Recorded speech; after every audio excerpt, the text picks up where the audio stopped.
Carter Road, Mount Road, French Quarters, MG Road, HSR, Fountain House, Park Street, Barackamba. We've been here, we've been there, Veka's been just everywhere.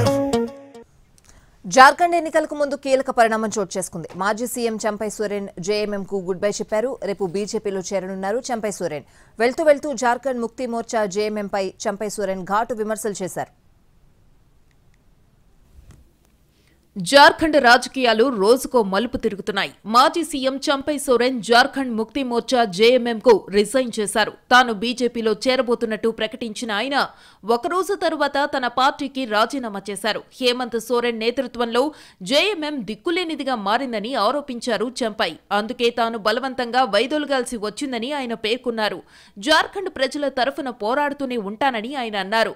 JMM తనకు ఒక కుటుంబం లాంటిదని, తాను పార్టీని వేడతానని కలలో కూడా అనుకోలేదన్నారు. కానీ కొన్ని రోజులుగా జరిగిన కొన్ని విషయాలు తనను చాలా బాధ పెట్టాయని, అందుకే కష్టమైన కఠిన నిర్ణయం తీసుకోవాల్సి వచ్చిందన్నారు చంపై సోరెన్. భూ కుంభకోణం కేసులో ఈడీ హేమంత్ సోరెన్ ని అరెస్టు చేసిన తర్వాత జార్ఖండ్ ముఖ్యమంత్రిగా చంపై సోరెన్ బాధ్యతలు తీసుకున్నారు. అయితే హేమంత్ సోరెన్ కి హైకోర్టు బెయిల్ మంజూరు చేయడంతో మళ్లీ ఆయన సీఎం అయ్యారు. ఈ అధికార మార్పిడి సమయంలో తనను తీవ్రంగా అవమానించారనేది చంపై సోరెన్ ప్రధాన ఆరోపణ. తనకు తెలియకుండా కేబినెట్ మీటింగ్, ఎమ్మెల్యేల సమావేశాలు నిర్వహించారని, తనను అవమానకరంగా పదవి నుంచి తొలగించారని ఆయన ఆవేదన వ్యక్తం చేశారు. ఈ క్రమంలో బీజేపీకి ఆయన దగ్గరయ్యారు. జార్ఖండ్ అసెంబ్లీ ఎన్నికలకు మరికొన్ని రోజులు మాత్రమే సమయముంది. ఈ ఏడాది చివర్లో ఎన్నికలు జరగనున్నాయి. ఇలాంటి పరిస్థితుల్లో కీలక నేతగా ఉన్న చంపై సోరెన్ జేఎంఎంని వేడడం ఆ పార్టీకి ఎదురుదెబ్బేనంటున్నారు విశ్లేషకులు. మరోవైపు ఎన్నికలకు ముందు జార్ఖండ్లో కీలక పరిణామాలు జరుగుతున్నాయి.